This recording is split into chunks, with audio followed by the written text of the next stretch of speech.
سنایا ہے اور تاثر یہ بن رہا ہے کہ تحریک لبیک نے جیسے سپریم کورٹ نے یہ فیصلہ سنایا تو ساتھ ہی تحریک لبیک اسلام آباد آئی اور آ کر دھرنا دے دیا۔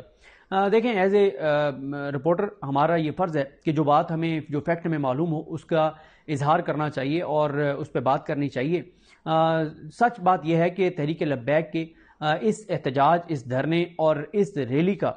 فیصلہ تحریک لبیک نے آج سے کئی ہفتے پہلے کر لیا ہوا تھا، اور تقریباً 10 دن پہلے سے تحریک لبیک کی جانب سے یہ بتایا جانے لگا کہ یہ 13 کو یہاں پہ ہمارا ریلی ہوگی اور ہمارا احتجاج ہوگا اور صحافی جو ہے اس میں شرکت کریں۔ تو اس تاثر کو تو میں یکسر مسترد کرتا ہوں کہ یہ جو تاثر ہے کہ تحریک لبیک ادھر سے سپریم کورٹ کا فیصلہ ہے اور ادھر سے تحریک لبیک نے آ کر دھرنا دے دیا۔ لیکن یہ ضرور ہے کہ تحریک لبیک کے دھرنے سے اور جتنی بڑی تعداد میں لوگ بیٹھے ہیں اس سے کشیدگی میں اضافہ ہو سکتا ہے، اور حکومت جو ہے وہ ایک کوشش کر سکتی ہے کہ حالات بگڑیں، حالات خراب ہوں، حالات تصادم کی طرف جائیں اور اس سے حکومت جو ہے وہ اپنے مذموم مقاصد کو حاصل کرے۔ اور اس کی آج ہم نے جھلک دیکھی بھی صحیح جب پولیس نے جو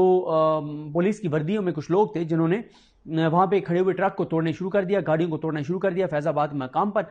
یہ تو تحریک لبیک کے کارکنان نے جو ویڈیو بنا لی تو اس سے میرا خیال ہے بچت ہو گئی، ورنہ پلان حکومت کا اور حکومتی اداروں کا کچھ اور لگ رہا تھا۔ تو اس لیے یہ تو میں نے اس کو تو آپ کو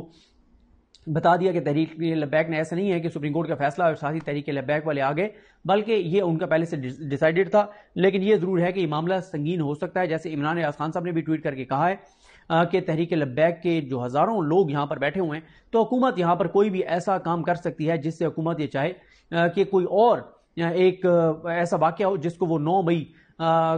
قرار دے کر اور کوئی کسی طرح بھی معاملے کو لے جائیں، کیونکہ اس سے پہلے آپ نے دیکھا کہ سپریم کورٹ کا فیصلہ آنے کے بعد کل یہ کوشش کی گئی تھی کہ کچھ لوگ